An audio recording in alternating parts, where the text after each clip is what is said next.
Kabanata 846, Matandang Yingshan, Matandang Yingshan. Dahan-daang huminga ng hangin si Xiaoyan habang marahang inilalabas ng kanyang bibig ang mga salitang ito. Ang mga kamao sa ilalim ng kanyang manggas ay biglang kumuyam. Hindi inaasahan na hindi niya nagawang ilipat ang Black Emperor sect sa kabila ng pag-inom ng medicinal pill sa tier ng Zhongbreakang pill. Mukhang mas mahalaga pa ang item na inilabas ng taong iyon kaysa sa iyong Zhongbreakang pill. Ang munting diwata na doktor sa kanyang tabi ay bumulong na may pagkagulat. Ito ay hindi inaasahan na ang hindi kapansin-pansing matandang lalaki ay talagang makakapag-alis ng isang bagay sa antas na ito. Bahagyang tumango si Xiaoyan. Sa ilalim ng itim na damit. Ang kanyang tingin ay naglalaman ng kagalakan habang dahan-dahan itong bumaril patungo sa matandang may ilong na agila. Kumunat ang noo niya, Matandang Yingshan. Ito ba ang titulo ng tao sa loob ng Black Corner Region? Malamang na siya ay isang dalubhasa ng mas lumang henerasyon. Kung hindi, hindi posibleng hindi narinig ni Xiaoyan ang tungkol sa kanya. Saglit na nagpatuloy ang katahimikan sa loob ng malaking bulwagan bago biglang lumitaw ang isang matinding kaguluhan. Ang hindi mabilang na bilang ng mga natulala na mga tingin ay tumingin sa may kulay abong matandang agila na ilong na nakaupo sa isang sulok. Maraming nagulat na sigaw ang hindi sinasadyang tumunog sa loob ng lugar ng auction. Matandang Yingshan. Ang Matandang Yingshan na isa sa nangungunang tatlo sa Black Rankang noon. Buhay pa ba talaga siya? Hindi siya namatay. Ang ginawa niya ay magtago at mag-retreat. Sa hindi inaasahang pagkakataon, makikita natin ang malakas na taong ito mula sa mas lumang henerasyon na yumanig sa Black Corner Region noon. Hindi namin sinayang ang paglalakbay na ito. Siya ay isang dalubhasa sa tuktok ng klase ng Daohuang noon. Pagkatapos ng napakaraming taon, tiyak na gagawa siya ng tagumpay sa klase ng Daozang. Tama ba? Kung ikukumpara sa ingay sa likod, ang kapaligiran sa mga upuan ng VIP ay natatakpan ng hindi pangkaraniwang presyon. Maraming makakapal na tingin ang ipinutok mula sa lahat ng direksyon.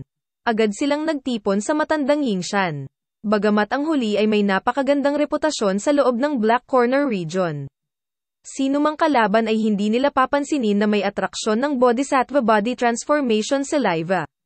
Ang ekspresyon ng Matandang Yingshan ay hindi nagbago kahit kaunti sa harap ng mga nakapaligid na hindi magiliw na tingin. Ang kanyang katawan ay dahan-daang nakasandal sa sandalan ng kanyang upuan habang ang kanyang walang ekspresyon na matandang mukha ay nagpapakita ng isang mabangis at brutal na tingin. Walang malambot na tao sa isang lugar tulad ng Black Corner Region. Upang siya ay maging isa sa tatlong nangungunang eksperto sa Black Rankang noon, hindi mabilang na bilang ng mga tao ang namatay sa pamamagitan ng kanyang kamay. Ang Matandang Yingshan noon ay isang taong may matinding reputasyon. Bagamat bahagyang nabawasan ang kanyang mabangis na reputasyon pagkatapos niyang mag-retreat ng nag-iisa sa loob ng napakaraming taon. Sino mang magtuturing sa kanya bilang isang malambot na maaaring kurutin ay malamang na magbayad ng mabigat na presyo. Puno pa rin ng ngiti si Mo Tianxing habang nakatayo siya sa entablado ng auction. Kumilos siya na parang hindi niya naramdaman ang kakaibang kapaligiran sa mga VIP seat habang nakangiti at sinabing, ngayong may-ari na ang Bodhisattva Body Transformation Saliva. Itong auction na inorganisa ng Black Emperor sect ko ay matatapos ng maayos. Sa susunod na mga araw, ang Black Emperor sect ay magdaraos ng isang malaking piging. Ang mga interesado ay maaaring manatili sa likod at sumali sa kasiyahan. Para sa mga customer na bumili ng isang bagay, ang aking Black Emperor sect ay maghahatid ng mga item sa auction sa lahat ng hindi binubuksan ang mga ito sa susunod na 1 hanggang 2 araw. Mga ad ng Pub Future dahan-daang tumayo ang Matandang Yingshan matapos tumunog ang boses ni Mo Tianxing. Pagkatapos nito, dahan-dahan siyang lumabas ng VIP exit na walang ekspresyon ang mukha sa harap ng iba pang mga VIP. Ang mga tao ay nagsimulang tumayo mula sa mga upuan ng VIP ng sunod-sunod pagkatapos ng paggalaw ng Old Yingshan. Lahat sila ay lumabas ng auction ground. Sa kanyang namumukod tanging spiritual perception, naramdaman ni Xiaoyan na hindi bababa sa kalahati ng mga tao sa mga VIP seat ang nagpahayag ng ilang madilim, malamig na layunin ng pagpatay. Ngayon lang magsisimula ang totoong good show. Malamang na ang kasunod na yugto ng panahon na ito ay ang tunay na madugong bagyo, mahinang tumawa si Xiaoyan. Agad siyang tumayo at naglakad papuntang exit. Ang munting diwata na doktor at si Ziyan ay sumunod sa likuran. Haha, kaibigan ito. Isang tawa ang biglang tumunog mula sa likuran ni Xiaoyan nang malapit na siyang labasan. Itinigil ni Xiaoyan ang kanyang mga yapak. Ang kanyang itim na damit na katawan ay tumalikod at ang kanyang walang malasakit na tingin na nakatago sa itim na roba ay sumulyap sa mga tao mula sa Demon Flame Valley na naglalakad patungo sa kanya. Isang medyo paos na boses ang agad na napalabas, may problema ba? Haha, ang dating ako ay ang unang elder ng Demon Flame Valley, si Fang Yan. Maaari ba akong magtanong tungkol sa pangalan ng kaibigang ito? Napangiti si Fang Yan habang mabilis siyang naglakad pasulong. Itinaas niya ang kanyang mga kamay kay Xiaoyan bago magsalita sa magiliw na paraan. Yan ang pangalan ko. May kailangan ba si First Elder Fang Yan? Mahinang tanong ni Xiaoyan. Haha. Ang medicinal refining skills ni Mr. Yan ay maituturing na pinakamahusay sa Black Corner region, di ba? Ang matandang ako ay dumating lamang upang magtanong kung si Mr. Yan ay nagtataglay din ng interes sa Bodhisattva Body Transformation Saliva. Tumawa si Fang Yan. Agad na nagiba ang usapan nang magtanong siya gamit ang malalim na boses at madilim na mga mata. Bakit? Nanliit ang mga mata ni Xiaoyan sa ilalim ng itim na roba habang mahinahong nagtanong. Kung may interes din si Mr. Yan sa Bodhisattva Body Transformation Saliva, maaari tayong makipagtulungan. Ang matandang Yingshan na iyon ay isang dalubhasa sa Black Corner region, mula sa mas lumang henerasyon. Siya ay lubhang malakas. Kung kikilos ka ng mag-isa, malamang na mahihirapan kang agawin ang laway ng pagbabagong katawan ng Bodhisattva mula sa matandang iyon kahit namamagitan ang dalagang ito sa iyong tabi. Mahinang sabi ni Fang Yan. Ang sulok ng bibig ni Xiaoyan na nakatago ng itim na roba ay inangat sa pangungutya. Agad siyang umiling at sinabing, hindi ako masyadong interesado sa mungkahi ni First Elder Fang Yan. I'm sorry. Huminto si Xiaoyan sa pakikipag-usap kay Fang Yan matapos tumunog ang kanyang mga salita. Pinagmasdan ng kanyang mga tingin ang misteryosong nakasuot ng kulay abong tao sa likod ni Fang Yan nang walang nakakapansin. Pagkatapos nun, tumalikod na siya at naglakad palabas ng tunnel. Isang lamig ang bumalat sa mga mata ni Fang Yan nang makita niyang ganap na tinanggihan ni Xiaoyan ang kanyang mungkahi. Masyadong mayabang ang lalaking ito. Sa tingin ba niya ay kaya niyang talunin ang matandang Yingshan nang mag-isa sa pamamagitan lamang ng pagkakaroon ng isang Daozang sa kanyang tabi? Medyo galit na nagsalita ang mga elder mula sa Demon Flame Valley habang nakatingin sila sa likod ni Xiaoyan. Dahil sa prestihiyo ng Demon Flame Valley sa loob ng Black Corner region, bihira silang nakatanggap ng ganoong pagtrato. Bumaba ang ekspresyon ni Fang Yan. Agad niyang ibinaling ang kanyang ulo at tumingin sa misteryosong taong nakasuot ng kulay abo. Magalang siyang nagtanong, Mister, ano ang dapat nating gawin ngayon? Mga ad ng Pub Future, ang lahat ay nagtatarget sa Bodhisattva Body Transformation Saliva sa ganitong uri ng sitwasyon. Kaya, maaari mong kalimutan ang tungkol sa pagkakaroon ng sinumang magtiwala at makipagtulungan sa iyo. Sarili mo lang ang maaasahan mo. Bagamat maaaring makapangyarihan ang matandang Yingshan, hindi naman tayo walang magawa laban sa kanya. Magpadala ng mga tao para bantayan siya sa 2 araw na ito. Maghandang kumilos sa sandaling umalis siya sa Black Emperor Sect. Bahagyang nanginag ang kulay abong robe habang tumutunog ang isang ilusyonaryong aura at walang pakialam na boses. Bahagyang tumango si Fang Yan nang marinig ito. Biglang sumulyap ang kanyang tingin sa mga grupo ni na Xiaoli at unang Elder Su Chen sa likod bago mahinang nagtanong. Paano ang mga tao mula sa Xiao Gate at sa Jianan Academy? Huwag mo muna silang pansinin sa ngayon. Ang pinakamahalagang bagay ay ang Bodhisattva Body Transformation Saliva. Nagsalita ang taong nakasuot ng kulay abo sa isang walang malasakit na boses. Oo, tumango si Fang Yan at tumigil sa pagsasalita ng anumang karagdagang salita. Ikinumpas niya ang kanyang kamay at dahan-daang inakay ang kanyang grupo palayo sa napakalaking auction na ito. Ang kapaligiran ng Black Emperor City ay tila naging mas masaya pagkatapos ng perpektong pagtatapos ng auction. Sa ilalim ng dakilang piging ng Black Emperor Sect, ang buong lungsod ay tila natatakpan ng isang masayang kapaligiran. Gayunpaman, bahagyang naramdaman ng ilang sensitibong tao na may dumarating na madugong bagyo sa ilalim ng kagalakang ito. Ang ilang mga paksayon ay hindi umalis pagkatapos ng auction. Sa halip, tahimik silang nanatili sa loob ng Black Emperor City. Tila nasiyahan sila sa piging ng Black Emperor Sect. Ngunit ang kanilang mga tingin ay tahimik na natipon sa isang lugar, ang tirahan ng Old Yingshan. Ang grupo ni Xiaoyan ay mukhang medyo kalmado sa gitna ng nakababahalang kapaligiran na ito na nananatili sa mga anino. Nilalayon din nila na makuha itong Bodhisattva Body Transformation Saliva sa lahat ng gastos. Gayunpaman, hindi sila nag-aalala na si Old Yingshan ay biglang mawala. Sa ilalim ng ganitong uri ng matinding pagsisiyasat, kahit ang isang piling tao na si Dao Zhang ay hindi basta-basta mawawala nang walang nakakapansin. Habang tahimik nilang hinihintay na magbago ang sitwasyon, pinangunahan ni Xiaoyan ang Little Fairy Doctor at si Ziyan papunta sa pick-up location ng Black Emperor Sect kinabukasan. Natural na inihayag ni Mo Tianxing ang kanyang pinakadakilang init nang bumisita ang grupo ni Xiaoyan. Inimbitahan niya silang tatlo sa sekta at pinagsilbihan sila sa pinakadakilang paraan. Dahil sa init na iyon, medyo hindi komportable si Xiaoyan. Pagkatapos ng maikling pag-uusap ng magkabilang panig, tila naramdaman din ni Mo Tianxing ang pagkainip ni Xiaoyan at agad na tumigil sa pagsasabi ng anumang kalokohan. Pinalakpakan niya ang kanyang mga kamay at isa-isang inilabas ang lahat ng mga bagay na binili ni Xiaoyan sa auction, kabilang ang bangkay ng magical beast. Haha, Mr. Yan Xiao. Lahat ng mga item na na-auction mo ay matatagpuan dito. Pakisuri mo sila. Nakangiti si Mo Tianxing habang nagsasalita. Sinulyapan niya ang bangkay ng magical beast na umuko pa sa mahigit kalahati ng bulwagan. Si Xiaoyan ay hindi nagpakita ng anumang pagpapanggap habang siya ay tumango. Pagkatapos nito, maingat niyang sinuri ang lahat ng mga bagay na na-auction ng isang beses. Lalo na itong nangyari para sa bangkay ng magical beast na iyon. Gumugol siya ng maraming oras dito ngunit wala siyang nakitang mali. Saka lang siya tumango. Dahan-dahan niyang inilabas ang mga gold coins at medicinal pill sa kanyang storage ring bago dahan-daang inilagay sa mesa. Leader ng sekta mo, pakisuri ang mga bagay na ito.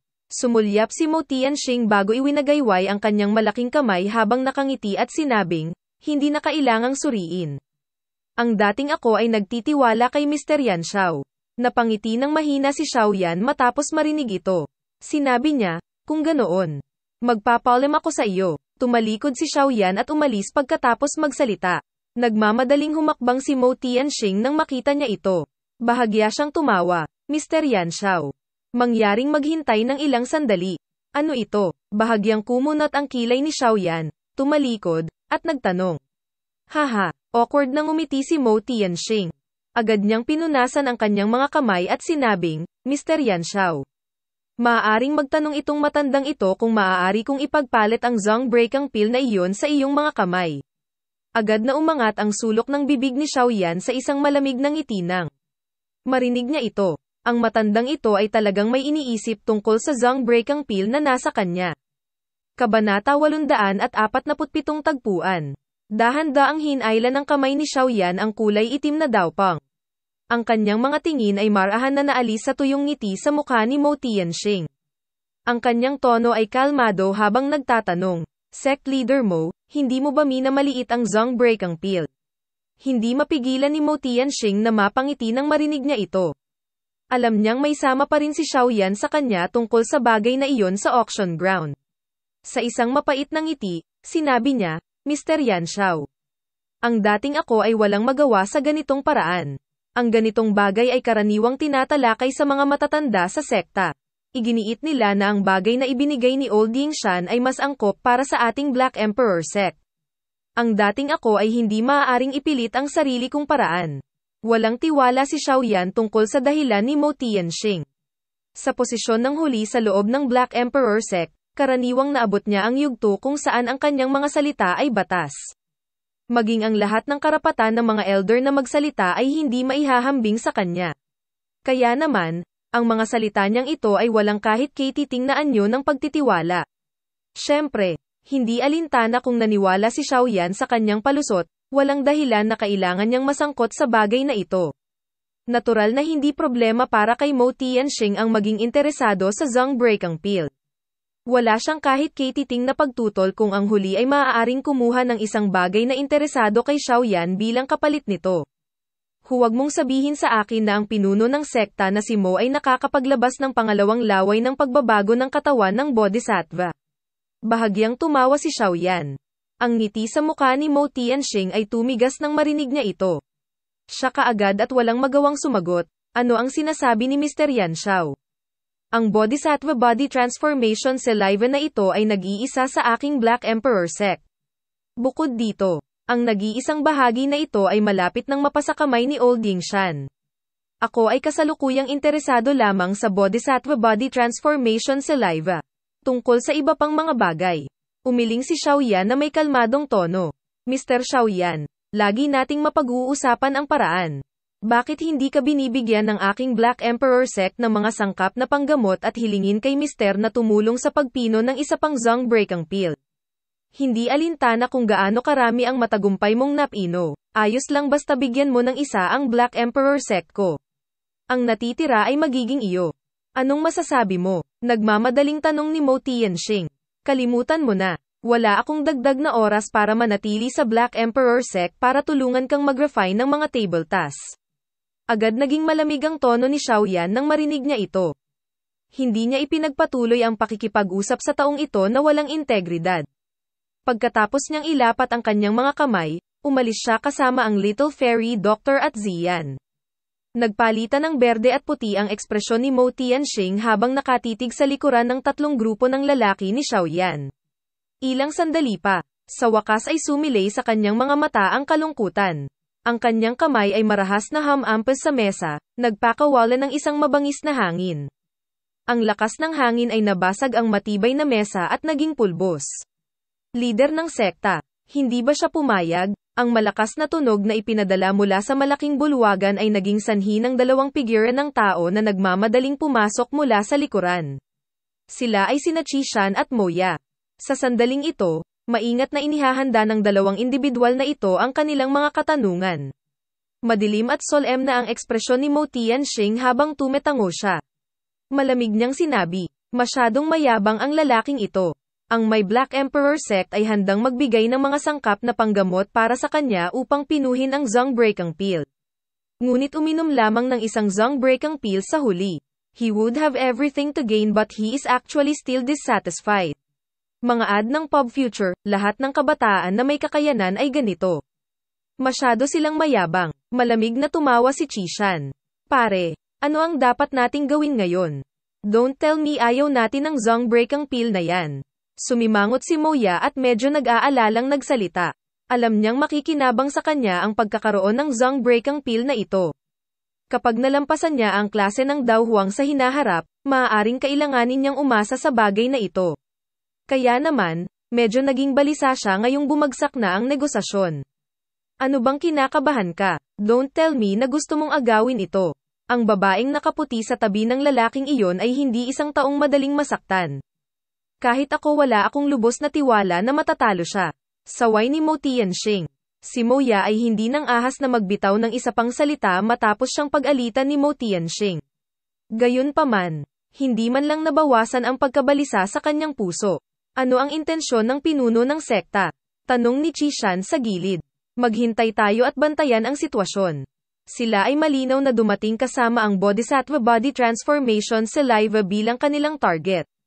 Gayunpaman, si Old Yingshan ay hindi rin isang ordinaryong tao. Hindi isang simpleng gawain ang mang-agaw ng isang bagay mula sa kanyang mga kamay. Sa oras na iyon, kapag nag-away sila ng babaeng nakaputing damit hanggang sa masugatan silang dalawa. Baka makikialam ako ng tahimik. Ilang madilim na lamig ang bumungad sa mga mata ni Mo Tianxing habang dahan-dahan siyang nagsasalita. Dahil ang maliit na batang ito ay hindi handang tanggapin ang aming bukas palad na alok. Hindi niya dapat sisihin ang matandang ako sa pagiging mabisyo. Sa wakas ay nakahinga ng maluwag si Moya sa kanyang puso matapos marinig ang kanyang mga salita. Isang matinding selos ang bumungad sa kanyang mga mata habang sinulyapan niya ang lugar kung saan nawala ang grupo ni Xiaoyan. Isang mapanuksong ngiti ang nananatili sa gilid ng bibig ni Xiaoyan habang siya ay naglalakad palabas ng bulwagan ng Black Emperor sect. Gusto talaga ng matandang ito na partikular niyang pinuhin ang isang Zong Breakang Pill para sa kanila. Ang gayong pag-iisip ay medyo kahanga-hanga at walang muwang. Noong una, nagdamdam si Xiaoyan na pinili ng matandang ito si Old Yingshan. Sinong mag-aasam na ang matandang ito ay talagang mag-iisip ng ganitong paraan para makuha ang Zong Breakang Pill mula kay Xiaoyan. Ang mga sangkap na panggamot ng Zong Breakang Pill ay hindi mga bagay na kailangan ni Xiaoyan sa pagmamadali. Kaya naman, hindi na niya kailangang manatili sa likod para magtrabaho para sa kanila. Bukod dito, hindi pinahahalagahan ni Xiaoyan ang mga tinatawag na sangkap na panggamot. Sa espesyal na kakayahan ni Ziyan na makadama ng mga sangkap na panggamot. Hindi napakahirap na gawain para sa kanya na maghanap pa. Ang Zong Breakang Pill ay masyadong mahalaga. Malinaw na alam ng matandang iyon sa kanyang puso na hindi siya makakapaglabas ng isang ordinaryong bagay upang ipagpalit dito. Gayunpaman, ayaw niyang maglabas ng ilang labis na mahahalagang bagay. Kaya naman, pinili niya ang gayong pamamaraan. Marahil, sa kanyang puso. Maaaring isipin niya na nakakuha ka ng isang malaking kalamangan. Ngumiti at nagsalita ang munting diwata na doktor pagkatapos niyang tila naramdaman ang galit na ngiti ni Xiaoyan. To think na isa talaga siyang elite na si Dao Zong. Napakakuripot niya. Pinulot ni Ziyan ang kanyang maliit na bibig at nagsalita ng may paghamak. Ang mga sangkap na panggamot ang pinakawalang halaga sa kanyang mga mata. Hanggat pumunta siya sa malalalim na kabundukan o lumang kagubatan, makakahanap siya ng ilang sangkap na panggamot na naglalaman ng siksik na enerhiya. Gayunpaman, ang matandang lalaki na ito ay talagang gustong gamitin ang mga bagay na ito, na napakamura sa kanyang paningin, upang ipagpalit sa Zong Breakang Pill. Hindi nakapagtataka kung bakit siya hahamakin ito. Dahan-daang bumantong hininga si Xiaoyan at marahas na nagmura. Hindi ba magiging maayos ang lahat kung ang matandang bastard na iyon ay ipinagpalit sa akin ang Bodhisattva Body Transformation Saliva? Gayunpaman, dapat niyang laruin ang mga larong ito.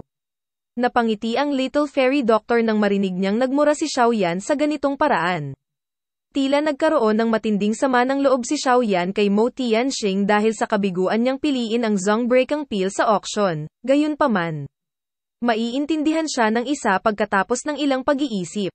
Sa kasalukuyan, ang Bodhisattva Body Transformation Saliva ay isang bagay na pag-aari na ngayon ni Old Dingshan.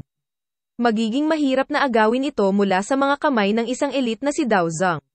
Hindi naman kailangang mag-alala ng sobra. Sa anumang kaso, hindi na parang tayo lang ang nagtatarget sa Bodhisattva Body Transformation Saliva. Sa oras na iyon, maaari nating hintayin na ang iba ay unang umatake at umani ng mga benepisyo ng kanilang labanan. Ang Little Fairy Doctor ay mahinang nagpatuloy. Gayunpaman, ngayong tinanggihan mo si Mo Tianxing, malamang na magkakaroon ng betik ang puso ng matandang lalaki. Kaya, dapat tayong maging maingat sa kanila. Malabong tumango si Xiaoyan. Kalalabas pa lang ng kanyang mga yabag sa Black Emperor sect nang dumating ang isang may buhok na matanda na lalaki. Ang kanyang hitsura ay naging sanhi ng bahagyang pagpikit ng mga mata ni Xiaoyan. Nakakagulat, ang taong iyon ay matandang Yingshan. Mga ad ng Pop Future ang matandang Yingshan ay nagtataglay pa rin ng walang ekspresyon na mukha. Ang kanyang mga mata ay nagbigay ng random na sulyap ng madaanan niya si Xiaoyan. Kahit na ang kanyang tingin ay naglalaman ng isang mahinang kabangisan ng tangeyan nito ang munting diwata na doktor. Gumalaw ang kanyang katawan bago kakaibang sumugod sa Black Emperor sect. Sa wakas ay huminga ng malumanay si Xiaoyan matapos mawala si Old Yingshan. Mahina niyang sinabi, ang matandang Yingshan na ito ay dapat marinig upang makuha ang Bodhisattva Body Transformation Saliva, hindi ba? Tumango ang munting diwata na doktor. Bahagyang hinailan ng puting kamay ni Xiaoyan ang kanyang dawpang pasulong at sinabi sa mahinang boses. Mukhang may balak siyang umalis. Malamang na ang maraming paksayo na nanonood sa kanya na may masamang hangarin ay sasakay sa sandaling umalis siya sa Black Emperor City. Ang kulay aboli lang. Mga mata ng Little Fairy Doctor ay dahan-daang dumilat sa paligid. Alam niya na hindi mabilang ang mga tumitingin sa lugar na ito mula sa labas ng Black Emperor sect. Malamang na sa loob ng ilang minuto, ang usapin ng lumang Yingshan na lumitaw sa Black Emperor sect ay may paparating sa pandinig ng mga paksayo na iyon. Marahang tumango si Xiaoyan. Anong gagawin natin ngayon? Malumanay na tanong ng munting diwata na doktor. Namilog ang mga mata ni Xiaoyan. Ilang sandali pa, marahan siyang huminga ng hangin, at sinabi sa malalim na boses. Tara na at hanapin ang pangalawang kapatid at unang Elder Su Chen. Kung makukuha natin ang kanilang tulong sa ating gagawin, tiyak na magiging mas madali ang mga bagay-bagay. Hindi na nag-atubili pa si Xiaoyan matapos tumunog ang kanyang boses. Nag-iba ang direksyon ng kanyang mga yabag habang patungo siya sa lokasyon kung saan tinutuluyan ni Xiao Gate. Mahigit 100 mga figure ng tao ang nakaupo sa isang malaking bulwagan sa katimugang bahagi ng lungsod. Mula sa kanilang hitsura, nakakagulat na sila Shaoli, unang Elder Suchen at ang iba pa. Sa kasalukuyan, hindi sila nananatili sa loob ng Black Emperor Pavilion. Sa halip, random silang nag-book ng isang buong compound sa loob ng lungsod bilang pansamantalang pahingahan. Mayroon ka bang balita tungkol sa mga tao mula sa Demon Flame Valley? Si Shaoli, na nakaupo sa pwesto ng pinuno, ay sumimangot at nagtanong sa isang elder mula sa Shaogate. Leader ng sekta, ang mga tao mula sa Demon Flame Valley ay umalis na sa Black Emperor City. Gayunpaman, hindi pa sila nakakalayo, nagkampo sila sa labas ng lungsod. Sa hitsura nito, malinaw na hinihintay nila ang matandang Yingshan. Magalang na sagot ng isang matandang nakasuot ng kulay abo. Hey! Ang mga taong ito ay talagang nakatutok pa rin sa Bodhisattva Body Transformation Saliva.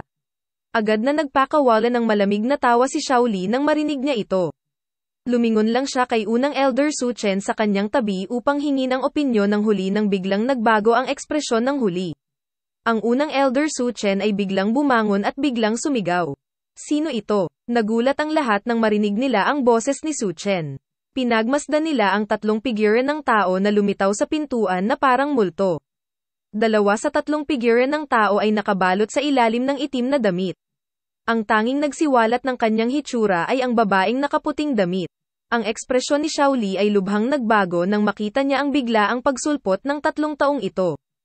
Alam niyang nasaktan nila ang 3 taong ito sa auction dahil sa D-class middle-level ruler technique na Dao skill. Sa pagtingin sa kanila sa sandaling ito, tila narito sila upang maghanap ng gulo.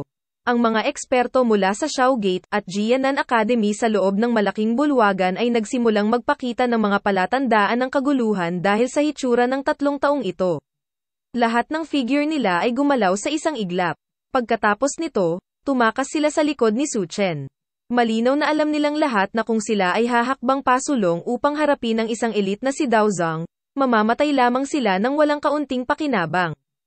Itong kaibigan, lahat ay umaasa sa kani-kanilang kakayahan sa auction ground. Parang hindi na kailangan pang magsama ng sama ng loob, di ba? Ang matandang ako ay ang unang elder ng Jianan Academy. Sa account ng aking mahinang reputasyon, mangyaring ipaalam ang bagay na ito. Isang solemn na ang bumungad sa mukha ni unang Elder Suchen habang kinuyam niya ang kanyang mga kamay at nagsasalita sa malalim na boses. Kahit na siya ay hindi nang ahas na madaling masaktan ang isang alchemist, na maaaring pinuhin ng isang top-grade tier 6 na medicinal pill, at isang elite na si Dao Zhang. Tila natigilan ang taong nakasuot ng itim nang marinig ang mga salitang ito. Agad siyang napabuntong hininga, hindi na niya kayang tumawa o umiyak. Hinailan ng kamay niya ang Daopang at dahan-dahan itong inalis. Isang pamilyar na mukha na puno ng kawalan ng kakayahan ang agad na lumitaw sa harap ng natigilan na grupo ni Shaoli. Unang Elder, ang mga salita mo ay talagang seryoso. Kabanata 848, talakayan natigilan ang lahat sa hall nang makita nila ang pamilyar na mukha na puno ng walang magawang ekspresyon. Kaagad, maraming sigaw ng hindi paniniwala ang ibinuga mula kay Shaoli, unang Elder Suchen, at ilang iba pa. Pangatlong kapatid, Xiaoyan. Inalis ni Xiaoyan ang itim na Daopang sa kanyang ulo at inilagay ito sa kanyang storage ring. Nagkibit-balikat siya patungo sa grupo ni Shaoli na puno ng hindi makapaniwala ang mga mukha. Ngumiti siya at sinabing, "Bakit? Hindi mo ba ako nakikilala?" Unti-unting nakabawi ang grupo ni Shaoli mula sa kanilang pagkagulat matapos marinig ang pamilyar na boses na ito. Agad na bumungad si Joy sa kanilang mga mukha. Lumapit si Shaoli at marahas na tinapik ang mga balikat ni Xiaoyan bago tumawa na may mga ngiti sa mukha. Hindi inaasahan na ang misteryosong tier 6 na alchemist ay ikaw talaga. Pinag-alala mo talaga kami. Isang init din ang bomb alert sa puso ni Xiaoyan habang tinitingnan niya si Shaoli, na ang mukha ay puno ng kagalakan. Mahina siyang tumawa. Ang sitwasyon sa Black Emperor City ay hindi masyadong tama. Bukod dito, nag-aalala ako na makilala ako ng mga taong iyon mula sa Demon Flame Valley. Kaya naman, itinago ko ang aking hugis at mukha. Hihi. Totoo ang mga salitang ito. Ang isang drawing mo ay naipasa na sa bawat matataas na tao sa Demon Flame Valley. Kung ihahayag mo ang iyong sarili, tiyak na makikilala ka nila. Tumawa si Shaoli. Ito ay, Biglang nabaling ang tingin ni Xiaoli sa Little Fairy Doctor sa gilid ni Xiaoyan. Nawala ang ngiti sa kanyang mukha habang magalang na nagtatanong. Dahil sa lakas ng klase ng Daozang ng Little Fairy Doctor. Kahit si Xiaoli ay hindi nang ahas na maging masyadong pabaya sa kanyang mga salita. Kaibigan ko siya. Ang pangalawang kapatid na lalaki ay maaaring tumawag sa kanya ng Little Fairy Doctor. Tumawa si Xiaoyan. Kuya Xiaoli. Ang Cat Angie tanging mukha ng Little Fairy Doctor sa gilid ay nagpakita ng isang ngiti habang marahan niyang kinakausap si Xiaoli. Mga ad ng Pub Future, nambobola mo ako. Nambobola mo ako. Masyado talagang magalang si Miss. Nagmamadaling iwinagayway ni Xiaoli ang kanyang kamay habang sumagot. Nanginag ang buong katawan niya matapos tawagin ang Little Fairy Doctor bilang Kuya Xiaoli.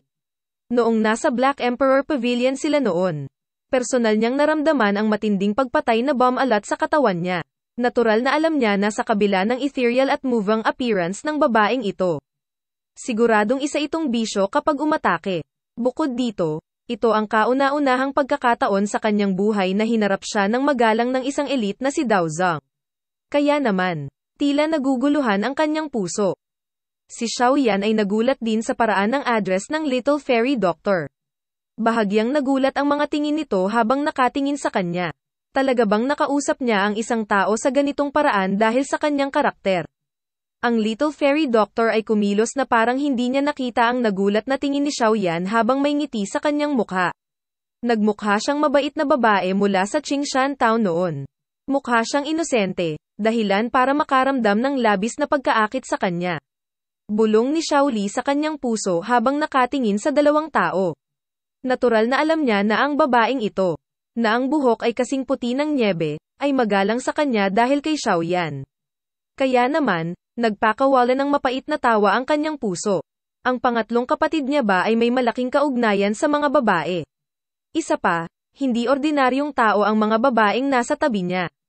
Si Medusa mula sa huling pagkakataon ay isa ring tunay na piling tao na si Daozang.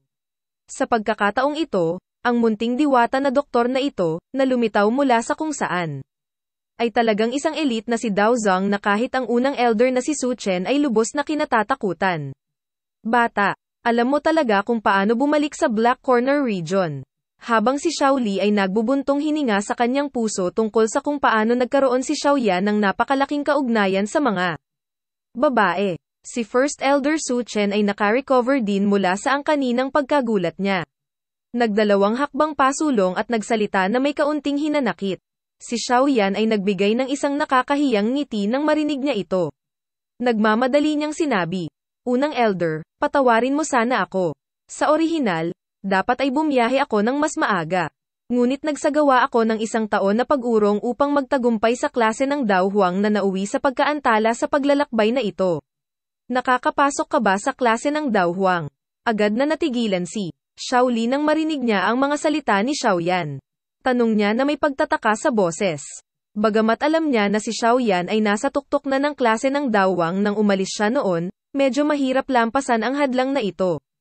Ang ilang mga tao ay nanatili pa sa tuktok ng klase ng Dao Huang sa buong buhay nila.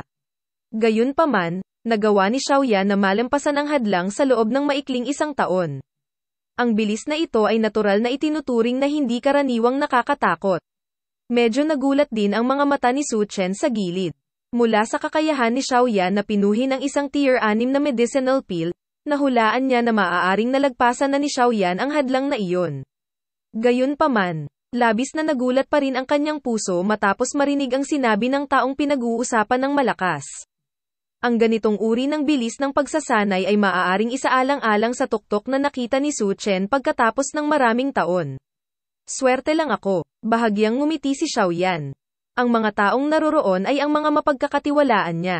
Kaya naman, natural na hindi niya sinasadyang itago ang isang bagay.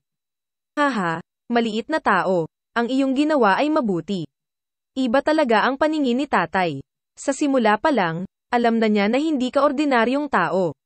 Tumawa ng malakas si Xiaoli. Ang kanyang pananabik ay mas higit pa kaysa kung nalampasan niya ang klase ng Dao Huang. May ilang lungkot na sumilay sa mga mata ni Xiaoyan nang hindi nagiiwan ng bakas nang marinig niyang binanggit ni Xiaoli ang kanilang ama. Agad itong nawala habang nakangiti si Xiaoyan at sinabing, Ang pangunahing dahilan kung bakit ko inihayag ang aking sarili ay para humiling ng tulong ng pangalawang kapatid at ng unang elder na si Suchen. Iisang pamilya tayo. Bakit tulong ang sinasabi mo? Ikaw ang pinuno ng Shougate, at may autoridad na maniobrahin ang lahat sa pangkat. Napakunot ang bibig ni Shaoli nang marinig niya ito. Agad siyang lumingon sa 10 dagdag na eksperto mula sa Shougate, at sumigaw, "Ito ang aking pangatlong kapatid, ang pinuno na narinig ninyong lahat. Bakit hindi mo siya batiin?" Ang 10 dagdag na eksperto mula sa Shougate, na nagtataglay ng pambihirang lakas, ay agad na lumuhad nang nakadapa ang isang tuhod sa lupa matapos marinig ang sigaw ni Shaoli.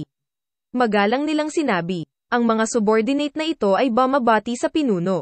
Mga ad ng Pub Future ang mga ekspertong ito mula sa Shougate, ay hindi nagdalawang isip kahit kaunti nang lumuhad sila. Natural na nakaramdam sila ng malaking kagalakan sa katayuang ipinahayag ni Xiaoyan. Maaring hindi sila sigurado sa lakas ni Xiaoyan. Gayunpaman, ang pagiging isang tier 6 na alchemist ay sapat na upang maging sanhi ng kanilang mga puso na mapuno ng pananabik. Nakangiti si Xiaoyan habang nakatingin sa mga eksperto mula sa Shougate na lumuhad. Agad niyang iwinagayway ang kanyang manggas. Nag-iba-iba ang enerhiya at ang banayad na simoy ng hangin ang nagpaangat sa lahat. Ngumiti siya at sinabing, lahat dito ay mga kapatid ng Shougate. Hindi na kailangang maging magalang. Makakalimutan natin ang lahat ng hindi kinakailangang ritual na ito. Ang mga puso ng mga ekspertong ito mula sa Shougate ay nanginginig ng maramdaman nilang madaling itinaas sila ni Xiaoyan sa simpleng pagtataas ng kanyang kamay. Wala na silang kahit kaunting pagdududa tungkol sa lakas ni Xiaoyan sa kanilang mga puso. Ang mga miyembrong ito ng Shougate ay magpapakita ng higit na kumpiyansa kapag lumalakad sa labas kasama ang isang makapangyarihang pinuno. Pumasok si Xiaoyan sa bulwagan pagkatapos buhatin ang lahat. Pagkatapos nito, walang humpay siyang umupo sa isang upuan sa tabi ng mesa. Sumunod din sa kanya ang Little Fairy Doctor at si Ziyan at umupo. Hinubad ng huli ang kanyang itim na damit. Ang silk na parang purple-colored na buhok ay gumulong pababa habang ibinuka niya ang kanyang bibig at ngumiti sa nakatulala na mukha ni First Elder Suchen. Ikaw babae, sinundan mo rin siya pabalik. Ang unang Elder Suchen ay nagsalita ng walang magawa matapos makita na ang huling taong nakasuot ng itim ay talagang si Ziyan. Pakiramdam niya ay hindi niya magawang tumawa o umiyak. Si Ziyan ay nagtataglay din ng lakas ng isang Daohuang. Maliban sa ilang elite na si Dao Zhang, kaya niyang lockerin ang Black Corner region na ito nang walang anumang takot. Nagulat si Suchen nang marinig niya ito. Ang kanyang tingin ay agad na tumama kay Ziyan na may pagtataka habang sinabi niya. Ang babaeng ito ay talagang nakalusot sa klase ng Daohuang. Agad na ikinaway ni Ziyan ang kanyang maliit na kamao, nakaramdam ng kasiyahan nang makita niya ang pagkagulat sa mukha ni Suchen. Sabi niya, matanda, sinabi ko na ang pagkulong sa akin sa Inner Academy noon ay tiyak na isang uri ng pinsala sa akin. Kung pinalabas mo ako kanina, baka isa na akong elite na si Dao Zhang ngayon. Huwag mong ipagtanggol ang dating ako. Kung hindi kita pinasunod sa tabi ni Xiaoyan, hindi ko malalaman kung may nabili ka. Ano Dao Zhang? Umiling si Suchen habang tumugon, pakiramdam na hindi siya makatawa o umiyak. Ang magagandang kilay ni Ziyan ay naging patayo nang marinig niya ang mga salita ni Suchen. Magiging ligaw na sana siya nang ay patong ang palad ni Xiaoyan sa kanyang maliit na ulo, idiniin siya sa kanyang upuan. Manahimik ka, malungkot na umiling si Ziyan matapos siyang sipain ni Xiaoyan.